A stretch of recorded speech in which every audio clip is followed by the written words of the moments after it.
The number 20 UNC Pembroke Braves football team defeated Kentucky Wesleyan 43-20 on Saturday. Full coverage of that game and this week's homecoming game against Catawba is coming up on the Black and Gold Report.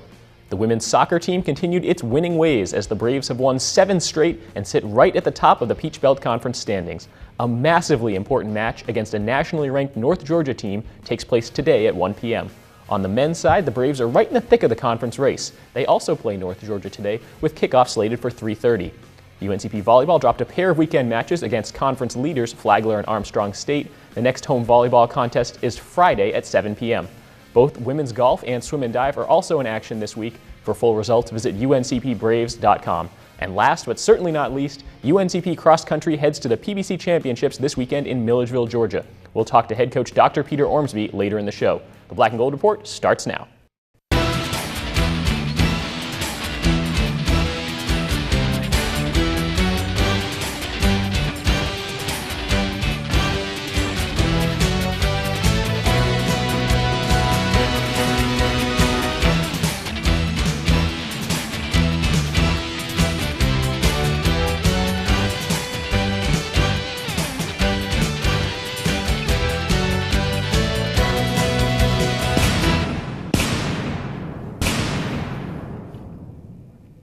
Welcome to another episode of the Black and Gold Report presented by Pepsi, a show all about UNC Pembroke athletics. I'm Cameron Songer, and this week we talked to UNCP head football coach Shane Richardson about an emotional week and a win against Kentucky Wesleyan. We'll also preview this weekend's homecoming game against Catawba. Later, we check in with cross-country head coach Dr. Peter Ormsby ahead of this weekend's Peach Belt Conference Championship meet. But first, it's my pleasure to be joined in studio by head football coach Shane Richardson. Coach, thanks for joining us. Thanks for having me back, Cam. It's been a little while since we talked to you, with Hurricane Matthew impacting the area and the campus so profoundly. 2 weeks ago, your team won on the road at Lenoir-Rhyne 36-20, but that was just the beginning of a crazy week. Walk us through what happened. Yeah, that week, building up to the Lenoir game, we had the forecast of what was kind of starting to take place with the storm, and we thought we had to change our plans. We didn't know. We were trying to come up with a plan B.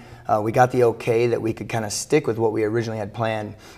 So we were able to depart campus all okay. We got up to Hickory and settled in, and during that time, Friday night and then going into Saturday, a lot of our guys, they started to get a lot of updates and seeing a lot of social media stuff, and started to become more aware of the situation and how bad it was getting back home. And so it was actually a challenge and a great reminder to us to stay focused on what we were doing there.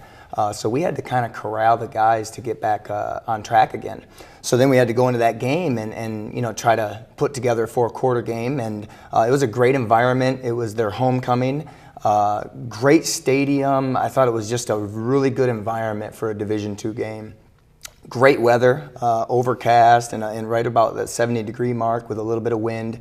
And so fortunately, we were able to come out on top. I thought it was a defensive struggle in the first half, and we were able to get things going in the second half, and the offense kind of really started to spark, and Rontonio Stanley had a great day. Matt Davis had a great day, and we kind of rode those two a little bit, and we came up big when we needed to offensively and defensively, and were able to hold on for the victory. And so that was a great win for us on the road.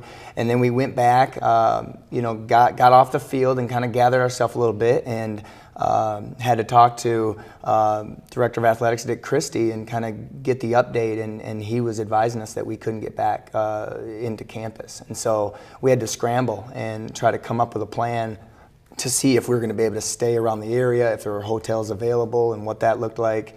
And we actually had to go to Greensboro that night on Saturday night to actually find a place that was open. So we stayed there, kind of flying by the seat of our pants, went into Sunday, and just kind of had to make a play each and every moment and try to figure out what was going to be next, see if they were going to allow us back in on Sunday. We were able to finally get back on Sunday, and we tried to prep the guys as much as possible that they probably weren't going to be allowed to stay back on campus. We were going to send most of the guys home, and they were going to basically disperse, and we're going to give them Monday off just to try to buy us another day to see what it was going to look like. And so we did that, and then going into that week, I mean, it was just up in the air the whole entire time. Had to take Monday off. We tried to gather and organize something voluntary for Tuesday. That didn't really work out. Guys were not able to come back on campus. Campus was pretty much shut down. And so it was a difficult situation. And so our staff, we met in Pinehurst one day. We met in Hope Mills one day. We were just trying to make it work, piece it together. And finally, we were able to come up with a plan that took us all the way to Monroe. And we were able to get in a hotel in Monroe, North Carolina, have the whole team get there on their own accord. I mean, they all drove their own vehicles from all over the state. Some guys weren't able to make it, but we only had probably 5 guys that did not show up out of the 103-man roster. And it was really neat to see a full team and a coaching staff and a support staff come together to be able to make that work. And stayed there Wednesday night, Thursday night, Friday night, practiced at Wingate University. Coach Reich and his staff and the athletic department there were very accommodating, did a fantastic job with just allowing us to have whatever use we needed. And we were able to hold position meetings in the hotel room. It was just really a pieced together job, and I couldn't be more proud of our guys, able to go with the flow and just kind of adjust on the fly and to overcome those circumstances, and to be able to come back to Scotland County and to be able to play a game on Saturday that wasn't even in our own environment either. And so a lot of adjustments, a lot of things that were just foreign to us, and our guys did a fantastic job of overcoming it, and we actually won the game Saturday, so that was very pleasing to see. Yeah, a 43-20 win. Really quickly, just quick impressions of that game. How do you feel your team handled it? Yeah, I honestly, I tried to take all of the negatives and improvements that we needed to make in stride a little bit just because of the circumstances. I was extremely just proud that the guys were able to overcome that and come out with the victory. I thought we were excited for the game. We played with enthusiasm.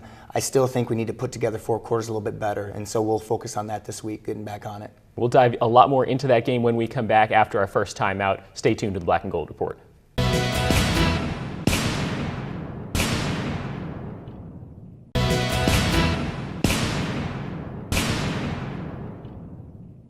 Welcome back to the Black and Gold Report. I'm Cameron Songer, joined once again by UNCP head football coach Shane Richardson as we get into that big win against Kentucky Wesleyan last week. Kind of started right from the beginning, a very emotional start. Kickoff return by Trey Chandler, 93 yards. How did that set the tone for the game? I thought it really sparked us, and it was something that everybody could rally around.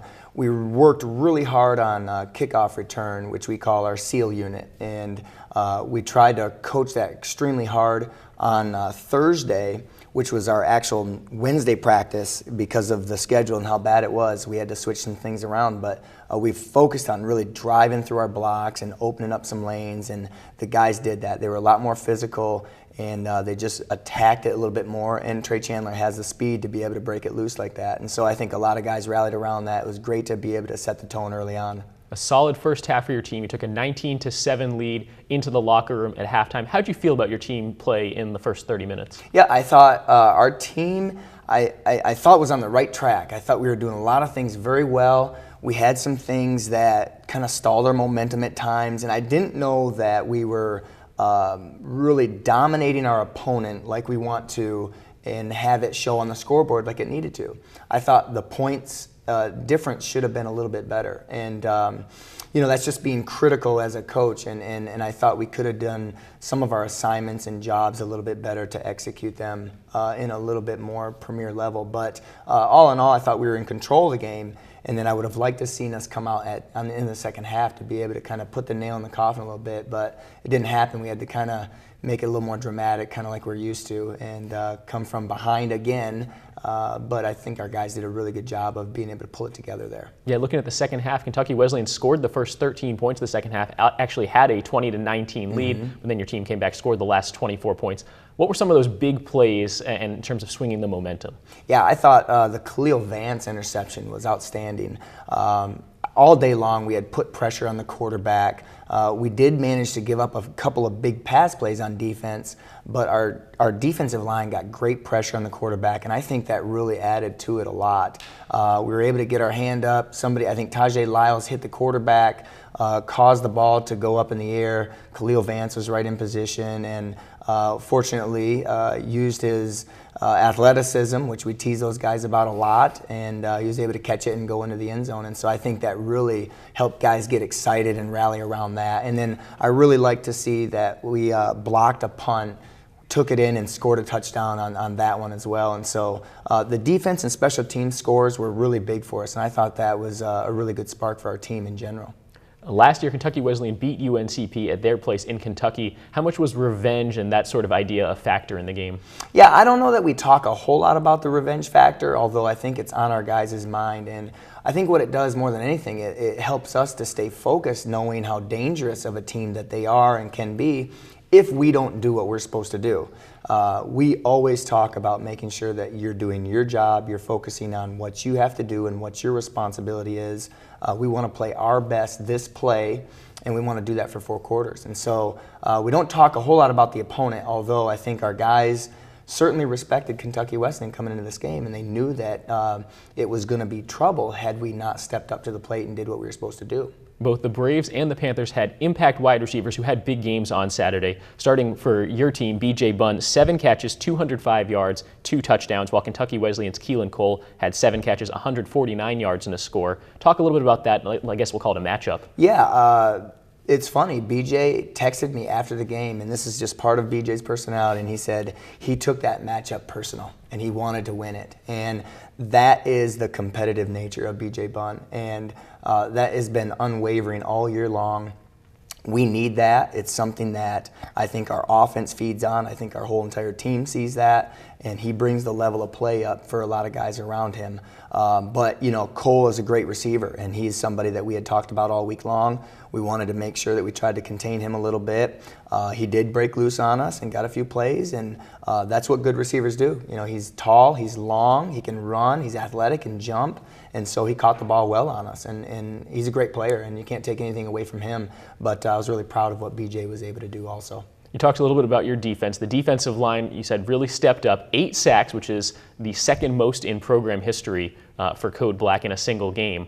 Looking at the pass rush, how have they developed over the course of this year, and how do you feel they did on Saturday? I think slowly but surely they've really taken coaching very well. We've wanted them to be more explosive and get off the ball and be able to disrupt the quarterback. If we don't have to blitz and send 5 or 6 or 7 guys to the quarterback, it's great because then we can keep them in coverage. And if we can get a 4-man pass rush, that's very, very ideal. And those guys have answered that challenge. And I think Saturday you saw that, and I was really proud of the disruption that they caused, those 4 guys up front. And as our defensive player of the game, it basically was talked about that our whole defensive line deserves it. And so it was a collective effort by all of those guys creating as much disruption on the quarterback as what they did. All right, Coach, we need to take one more break here on the Black and Gold Report, but when we come back, we'll preview this weekend's homecoming game for UNCP football. Stay tuned.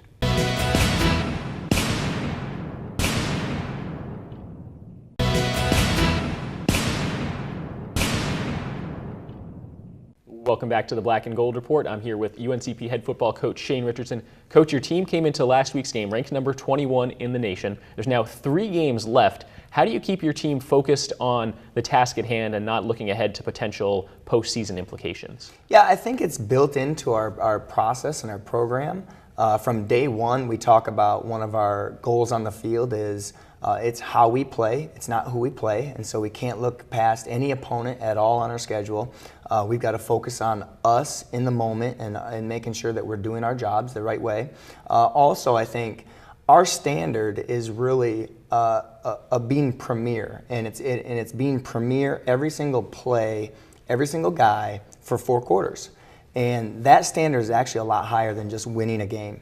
And it's higher than winning a season or being in the playoffs or anything like that. And so we try to talk in terms of just making sure that everything that we do in the whole detailed process of how we do it is at a premier level. And so this week we've got a lot of work to do to make sure that we're overcoming some of those challenges and improvements that we need to make. And so while it's a great honor to be talked about in the rankings and to be considered for postseason play, and that's certainly something that we all want, of course, but we want to stay focused on the task at hand, and I think it's built into our program that way. Next up for the Braves is a game against Catawba, the homecoming game for UNCP. Catawba, a team that beat the Braves last year. What did you learn about the Indians in that game, and what can you tell us about the team this year? Well, Catawba had a great team last year, and I think we went into that game a little bit timid. I don't think that we really let everything loose in that game. I think we were a little bit tight, and we were a little bit uncertain. We just did not play to our potential. But they had a great team last year, and they were a playoff team and made a good run there. And so I think this year, being able to see that, and they were in our way last year of us not being able to get in the playoffs or make a run there late in the season. I think our guys will be aware of that and making sure that we definitely respect them and that we'll bring our A game to the table when we line up against them.